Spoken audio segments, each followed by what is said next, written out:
2026년 5월 5일 어린이날 자정이 막 지난 시각이었습니다. 광주 광산구 월계동의 한 보행로. 남부대학교 인근을 지나는 이 길은 가로등 불빛이 드문드문한 그냥 동네 어디에나 있을 법한 평범한 인도였습니다. 인적이 끊긴 시각, 17살 이수아 양은 혼자 집을 향해 걷고 있었습니다. 응급구조사가 되어 사람을 살리고 싶다고 말하던 평범한 고등학생이었죠. 한 대의 차가 이수아 양의 옆을 천천히 지나쳤습니다. 별로 이상한 일이 아닌 것처럼 보였습니다. 그런데 그 차가 조금 앞에 멈춰섰고 문이 열렸습니다. 이수아 양은 뒤를 돌아볼 틈도 없었습니다. 비명소리가 골목을 갈랐습니다. 범인의 이름은 장윤기, 나이 23, 무직의 청년. 체포 당시 포장도 뜯지 않은 흉기를 한 자루 더 소지하고 있었습니다. 그 칼이 누구를 향한 것이었는지 수사 결과가 밝혀졌습니다. 이 남자에게 이수아 양은 평생 처음 보는 사람이었습니다. 아무런 이유가 없었습니다. 그 밤, 그 골목을 혼자 걷고 있었다는 것, 그것뿐이었습니다. 그리고 그것이 그에게는 충분한 이유가 됐습니다. 오늘의 선악록 주인공은 광주 여고생 피습 사건 용의자 장윤기입니다. 장윤기는 2002년생 광주에서 자랐습니다. 사건 당시 23이었고 무직 상태였습니다. 그가 마지막으로 일했던 곳은 광산구 인근의 한 식당이었습니다. 거기서 아르바이트를 했고 거기서 가인양을 만났습니다. 가인양은 20대 베트남 국적의 이주 여성이었습니다. 같은 식당에서 일하는 동료였고 장윤기가 그녀에게 처음 마음을 품었던 것이 언제인지는 알 수 없습니다. 다만 그 집착은 1년을 훌쩍 넘겼습니다. 1년 동안 그는 가인양의 주변을 맴돌았고 1년 동안 가인양은 그것을 감내해야 했습니다. 그는 가인양에게 교제를 요구했고 그녀는 거절했습니다. 그 거절이 장윤기 안에서 어떻게 쌓이고 뒤틀려갔는지 처음에는 아무도 몰랐습니다. 식당이라는 좁은 공간 안에서 두 사람은 매일 마주쳤을 것입니다. 가인양에게는 그 일상이 얼마나 불편하고 두려운 것이었을지 상상하기조차 어렵습니다. 2026년 5월 3일 새벽이었습니다. 가인양은 택배가 온 것 같아 문을 열었습니다. 평범한 새벽에 평범한 행동이었습니다. 그런데 문 앞에 장윤기가 서 있었습니다. 그는 그 틈으로 집 안에 들어섰습니다. 경찰 조사에 따르면 장윤기는 가인의 목을 조르며 협박하고 성범죄를 저질렀습니다. 그렇게 12시간이 넘도록 가인양을 가두었습니다.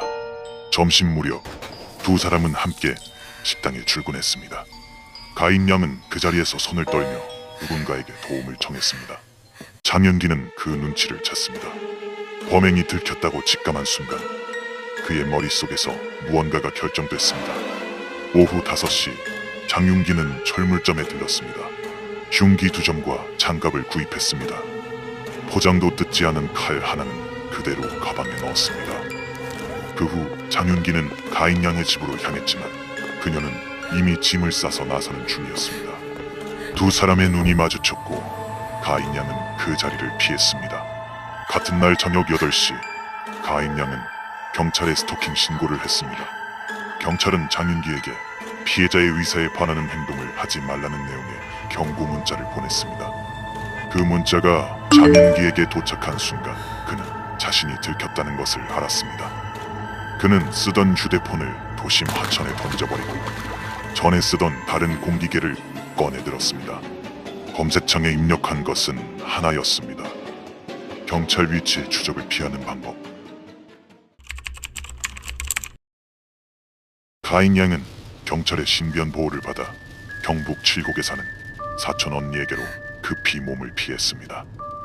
다음날 가인양은 칠곡 경찰서에 장윤기를 성폭행과 스토킹 혐의로 고소했습니다.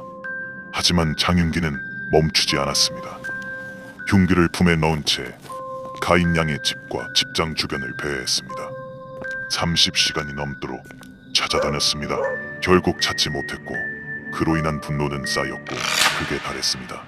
경찰은 이후 CCTV와 카드 내역으로 그 30시간의 동선을 모두 추적했습니다. 그 시간 동안 장윤기는 흉기를 들고 광주 거리를 헤맸습니다.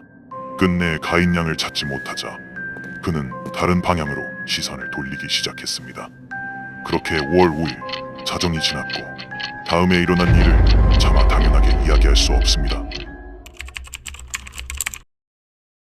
0시 11분 광산구 월계동 남부대학교 앞 보행로. 이수아 양은 혼자 집으로 걷고 있었습니다.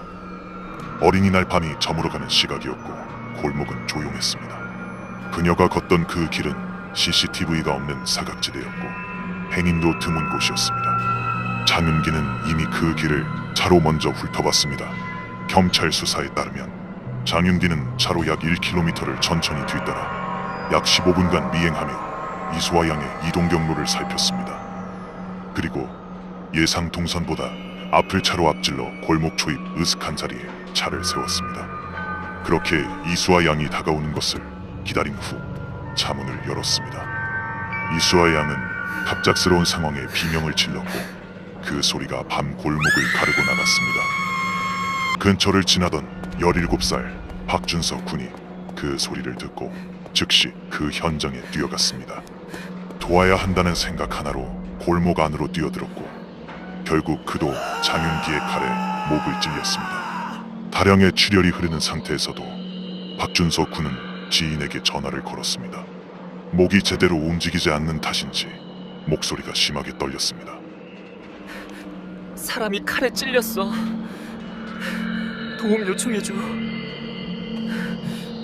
전화 너머로 잠시 침묵이 흘렀습니다.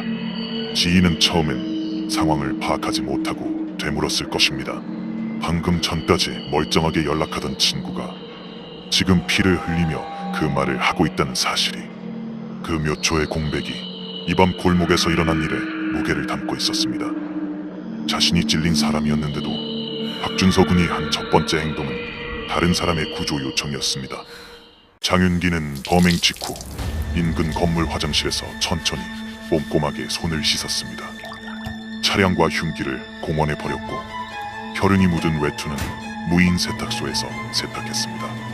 택시를 여러 번 갈아타며 이동하다 지인이 이사 나간 빈 원룸에 숨어들었습니다. 이수아 양은 병원으로 이송됐지만 끝내 깨어나지 못했고 박준서 군은 긴급 봉합수술을 받고 겨우 목숨을 건졌습니다. 범행 약 11시간 뒤인 오전 11시 24분 경찰은 장윤기를 자신의 주거지 인근에서 긴급 체포했습니다. 5월 8일 광주경찰청 신상정보공개심의위원회는 범죄의 잔혹성과 피해의 중대성을 들어 장윤기의 신상을 공개하기로 결정했습니다. 장윤기는 동의를 거부했습니다. 닷새간의 유예기간 끝에 5월 14일 오전 7시 그의 이름과 나이, 얼굴 사진이 광주경찰청 홈페이지에 게시됐습니다. 광주에서 신상이 공개된 흉악범죄 피의자는 그가 처음이었습니다. 같은 날 오전 그는 검찰에 구속 송치되었고 유치장에서 나온 장윤기는 취재진의 질문을 받았습니다. 수갑을 찬 채 경찰서를 나선 그는 고개를 숙이지 않았습니다. 고개를 빳빳이든 채 카메라를 정면으로 응시했습니다. 마치 주변의 어떤 시선도 의식하지 않는 것처럼. 취재진이 지금 심정이 어떠십니까?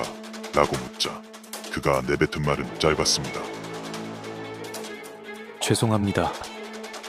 그것이 전부였습니다. 피해자에게 하고 싶은 말은 없나요? 범행을 미리 계획하였습니까? 왜 증거를 인멸했나요? 이어지는 질문들에 그는 단 한마디도 하지 않았습니다. 그 침묵과 꼿꼿이 든 고개가 함께 카메라에 담겼습니다. 수사 과정에서 장윤기는 범행 동기에 대해 이렇게 진술했습니다. 사는 게 재미가 없었다. 자살을 고민하던 중 범행을 결심했고 누군가 데리고 가려 했다. 경찰은 그 진술을 그대로 받아들이지 않았습니다. 범행 전 흉기를 직접 구매하고 30시간 넘게 특정 인물을 추적하고 범행 후 차량 흉기 유기 및 세탁 등 증거 인멸까지 시도한 일련의 행적이 우발적 범행과는 거리가 있었기 때문입니다. 수사기간 내내 반성문 한 장 제출하지 않았다는 사실도 기록으로 남았습니다. 경찰은 살인 미수, 살인 예비 세 가지 혐의를 적용했습니다. 살인 예비 혐의는 가인 양을 살해하기 위해 사전에 흉기를 구매한 정황이 인정됐기 때문입니다. 이수아 양의 아버지는 발인식 날 딸의 관이 운구차에 오르는 순간 그 자리에 주저앉았습니다. 사건 현장에는 노란 리본이 채워졌습니다. 얼마나 무서웠을까? 지켜주지 못해 미안하다. 시민들이 남긴 글들이 바람에 나부꼈습니다. 박준서 군을 향한 악성 댓글이 온라인에 퍼졌습니다. 도망쳤다는 내용이었습니다. 박준서 군의 아버지는 인터뷰에서 말했습니다. 아들이 상처를 조금 입고 도망간 것처럼 말하는 걸 보고 마음이 무너졌습니다. 경찰은 악플러를 명예훼손 혐의로 입건했고 광산군은 박준서 군에 대한 의3자 인정 절차를 진행 중입니다. 가인 양은 현재 타 지역에 머물고 있습니다. 그녀가 먼저 신고하고 피했기 때문에 이수아 양이 표적이 됐다는 사실. 그 무게는 가인 양이 오랫동안 안고 가야 할 것입니다.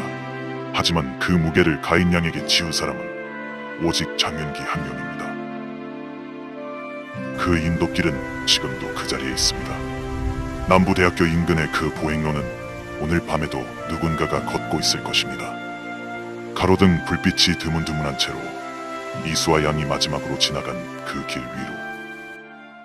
사건 현장과 우리의 귀갓길 사이의 거리는 생각보다 가깝습니다.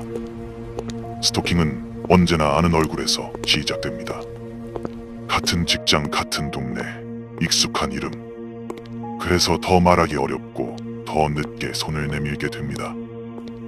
그 침묵이 얼마나 무거운 것인지 가인 양의 1년이 말해주고 있습니다. 오늘 밤 내 주변에서 말하지 못하고 있는 누군가가 있을 수 있습니다.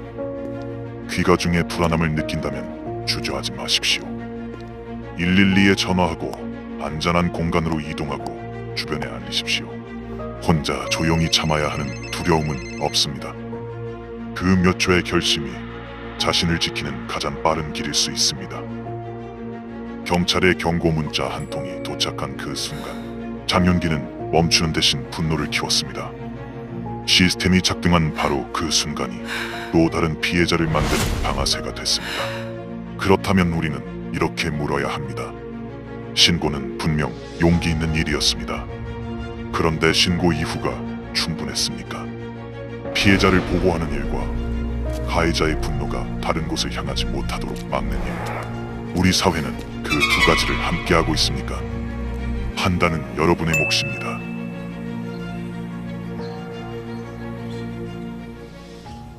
오늘의 선악록이었습니다. 낯선 사람이 아님 알던 누군가로부터의 집착과 위협.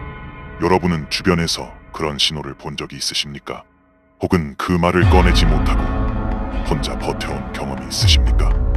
우리가 조금 더 빠르게 서로의 이야기를 들어줄 수 있다면 이 사회는 조금 달라질 수 있습니다. 오늘 장윤기 편을 보면서 드는 자유로운 생각들을 댓글로 나눠주시면 감사하겠습니다. 구독과 좋아요는 다음 이야기를 만드는 힘이 됩니다. 선과 악, 그 경계의 이야기는 계속됩니다. 다음 선악록에서 만나겠습니다.